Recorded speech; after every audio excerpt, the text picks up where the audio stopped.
My name is Brianna, and I like to talk about all things budgets. Currently, my goal is debt payoff, but I'm also trying to not forget about savings because that is something that I've done for years and years. So that's kind of where I'm at right now. I am about 80 something percent done with my debt payoff. I should be debt free in 6 months.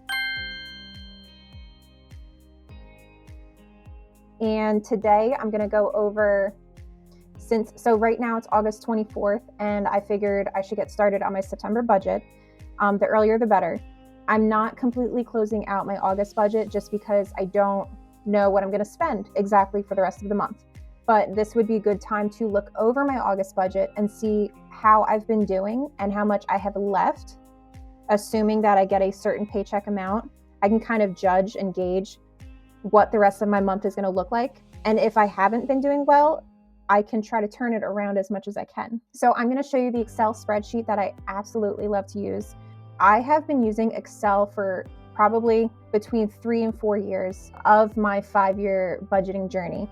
I have been using Excel. I absolutely love it, but I keep coming back to a certain seller on Etsy. The name of the shop is The Weekly Crew, and I'm going to show you today their annual paycheck budget spreadsheet, which it might look overwhelming when you look at it, but a monthly budget is not enough for me. I like to break down my budgets by individual paychecks, which I get paid weekly. So there is a tab for every single month.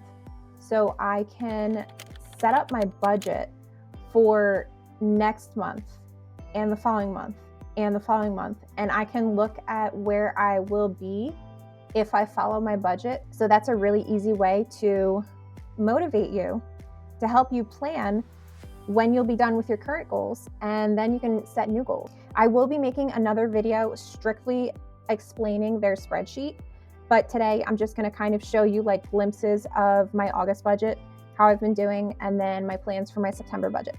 Okay, so I'm going to go ahead and jump into my August budget. I'll start with that. Okay, so you can see so far the month what your income was and your expenses and your bills. And what I like to do is, so this box right here, it says amount left to spend. That is how much I have in my accounts right now that is available for spending. So I try not to take my account too close to zero. I am working on getting a good buffer, but I feel like I kind of have a lot of goals and it's hard to choose my goals. What is a really useful section is if you scroll down, you can see your overview of your expenses, your bills, your debt, your savings. Basically, it's comparing what you wanted to spend in each category, like what you had budgeted in the beginning of the month or right before the month started, and then what, according to this spreadsheet, what you actually spent per category. So I am way under on groceries, which is awesome. I should only have one grocery trip left. That would be next week. I am under on gas. I'm under on pet food. I'm under on miscellaneous and toiletries. That's all great. Now, what am I over? So budgeting supplies, every month it is a struggle to not buy like cute new planners, highlighters, stickers. And I have an Etsy shop. I sell cash envelopes and savings challenges and trackers and things like that. So I can make a lot of these things, but I love supporting and buying stuff from other fellow budget creators. And sometimes that is my struggle. My other struggle is takeout.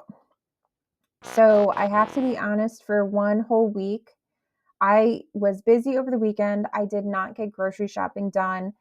I literally had takeout Monday through Friday. It wasn't super unhealthy. It was just, I had, like a small, easy breakfast, toast and eggs. And then at work, I went out once for a takeout. It was usually like a sub or something.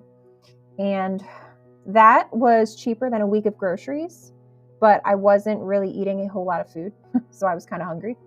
But I am trying to lose weight, so that was helpful. Being lazy there helped me out a little bit. Let's see, Honda.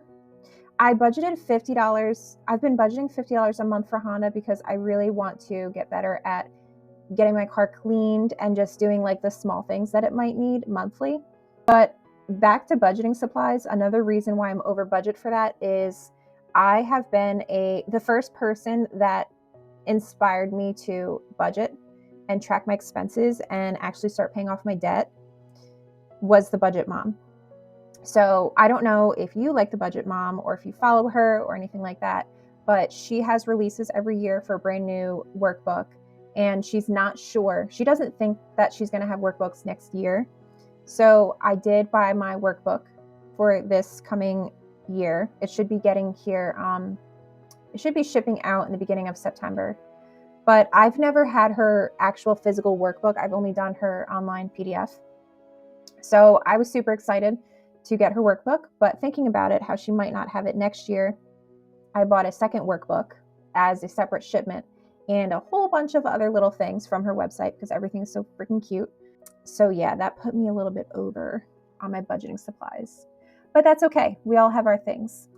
Hair, I had to cancel my appointment, which meant that I had to pay 50% of my appointment fee, which I understand. So I like to pay all of my subscriptions at the end of the month. They're on a credit card that earns points, and I just let it build up throughout the month, and then I'll just make one large payment at the end of the month for all of my subscriptions that went through. All right, debt. I have to say, I'm doing amazing. I'm doing awesome. So right now, the debts that I'm in, I have I should say me and my husband, we do split some of these debts. I do not expect him, I know everybody does things differently, but I don't expect him to help me pay off my student loans.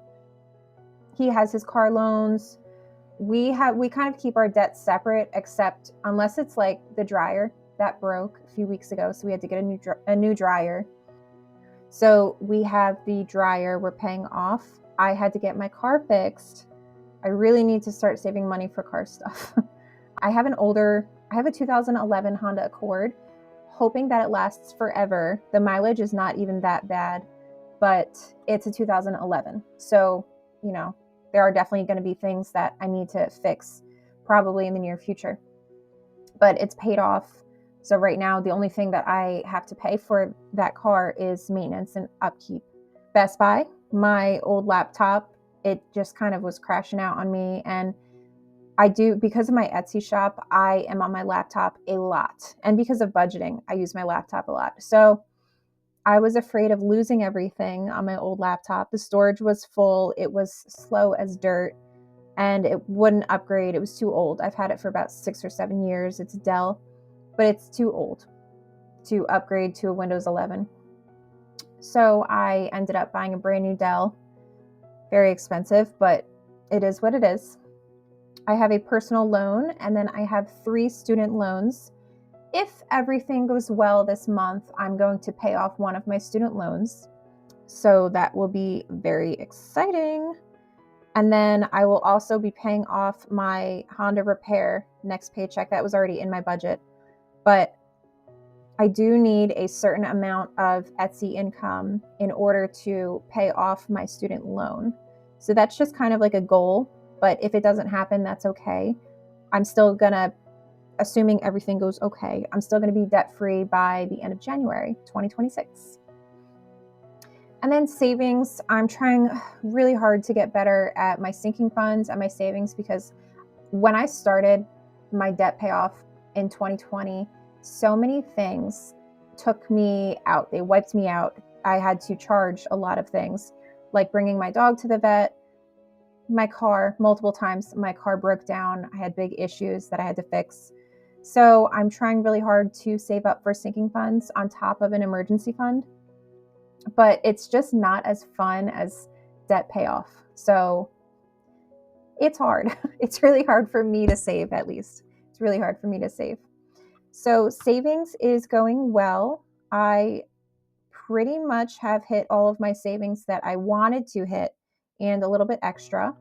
And this spreadsheet, it has a sinking funds tab where you can literally write out your sinking funds, when you're going to start saving for them, when you would like to have your total amount, and then what your total amount you want it to be, how much you're starting with, and then it's going to do the division and tell you how much that you need to save each month. I like to make a separate tab, and I've used this so many times over the years for both sinking funds and debt payoff. And I would just have the months across the top, and then whatever I'm doing on the left, whether it be like different debts or my savings, and then totals at the bottom. So this would be like if you have a budget for the month and you know that after your bills are paid, and let's say we're working on our sinking funds, after your bills are paid and your debt is paid, you only have $430 left to put towards savings or sinking funds. But you have all of these goals and that you don't even know what they add up to.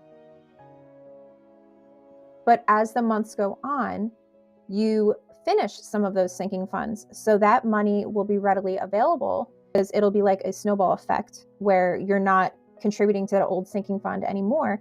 Now you have more money. So what I like to do is kind of see the totals along the bottom of how much it looks like I'm going to be spending on these goals for the month. And then I'll like highlight or make it in bold or something when I've hit that goal amount. So that way I know that I don't need to save that amount in the following months. So like I said, I like to do this with my debt and my savings. This also has a debt snowball spreadsheet. So that breaks it down in a similar way. You can really see what you're going to pay off and when, and then the money that you will have because you're done paying off that debt rolls over into the next month. So I love Excel. I absolutely love Excel. But I also can't wait for my Budget by Paycheck workbook from the Budget Mom to arrive, because I love to sit outside and work on my budget. And like while my dog is outside, she just runs around and I'll be sitting on the deck. But it's a lot easier to go out there with a notebook rather than your laptop. Plus, this is a new laptop. I'm still paying it off. This is a really nice laptop, and I don't want to drop it, have it get damaged. Like, what if it starts drizzling and it gets on my laptop? I would scream, because this is not even paid off yet, and I love it so much. I love my Dell. All right, so back to my budget. If I get my regular paycheck next week, I get paid every Friday. If I get my regular paycheck, which is typically $10.50 unless I call out, and then right now I have $6.11 in my accounts. I've already gotten gas and groceries for the week. I don't really see anything else that I need to buy for the week. I've made my debt payments. I don't have any savings that I was planning on doing. I put $1,000 towards one of my student loans this week, which was crappy. I mean, it's great, but it's also like I could be doing so many other things with $1,000. So if I get paid $10.50 on Friday, and then I have $600 in my accounts right now, I will be able to pay off the last $500 of that one student loan. And then I was already going to finish off my Honda repair. That was $533. So that is just over $1,000. And then I have like $500 left. My subscriptions that I'm going to pay off at the end of the month, that adds up to $150, which is just insane. And then gas and groceries. So assuming everything goes well, I'm definitely going to be in the positive for the month. And a big goal that I would like to work on is to have a buffer in my account. You should always, always, always have something left over in your account. Even if you're doing a zero-based budget, that doesn't mean that you're bringing your account to zero. That just means that every single dollar has a purpose. And that purpose might be just to sit in your account, keep it from going negative in case something comes up that you forgot about. All right, so let's go and look at the September budget. I did already create it. I know that this probably looks a little overwhelming. I am going to make another video that goes over like this full spreadsheet because I'm just obsessed with it. And I feel like people need to know. And you don't have to get paid weekly to use this. It just breaks down 5 different paychecks. You can just have paycheck 1 and paycheck 2 if you want. And then, you have those bonus months where you might get 3 paychecks. All right, so in September, I budgeted, let's just say that I roll over $100. That is my goal. It's looking like I'm going to have more, but I really don't know. I don't want to assume anything with that because something always comes up. So what it looks like is that I'm going to roll over 100. So I kind of have a busy month in September. We're going on vacation for a week. My birthday is the day that we get back from vacation. And then I'm going to my dad's for my birthday the following weekend. So going on vacation, luckily, I'm so grateful. My in-laws actually paid for it. We're going with them to the beach. So the only expenses that we really had was I needed new bathing suits because I'm not the size that I was when I went to the beach like 2 years ago. I needed new bathing suits. We needed some beach chairs. I got a tent for us because 7 days on the beach, it's going to be really hot. Even though it's September, I'm sure there's going to be some days that we're just roasting out there. So we got a tent, we got a cooler. We're going to have to get groceries down there, or we're going to bring groceries up, I think, instead. We had to get some beach towels. So there were definitely expenses for that vacation. It wasn't anything crazy. And then I'm bringing my dog with me. So I don't have to pay the pet sitter to stay with her for a week, which is great. But I do have a cat. So I am going to have the pet sitter come by, check on the cat, bring my mail in, things like that. So that is another expense. So I budgeted $230 for groceries and alcohol. And that should be way more than we need, but I just want to be prepared. I do have to pay the pet sitter. I'm paying the pet sitter $150 to come here twice a day for 7 days. I'm getting my hair done the day before we leave for vacation, but I had already saved for that, so that was actually a sinking fund that I fully contributed to, so that was awesome. I have all of my subscriptions, my debt payoff. So in September, I know that my Honda repair is going to be paid off. My one student loan, that should be paid off. So this budget is assuming that is paid off. But because I'm paying so much extra to debt, like I'm literally spending probably around 40% of my income is going to debt right now, because that's a really big goal of mine. If I wasn't also contributing to sinking funds, it would probably be over 50% of my income going to debt. Honestly, making a budget assuming that I will be paying off that debt, I'm comfortable with that because I know that I'm paying so much over the minimums that if something does come up, I can pay a little bit less towards that debt and the minimum payments are still taken care of, and then I have that cash for whatever I need it for. So having in your budget that you're spending extra on debts, it makes me feel comfortable, if that made any sense. So the sinking funds that I'm currently contributing to are emergency. I do have a few hundred saved. I want it to be more, but for right now, I'm just doing 20 per month just to kind of throw at it. And then if I have extra money, that would be one of the things that I want to put it towards. Flea and tick drops, those are a little expensive.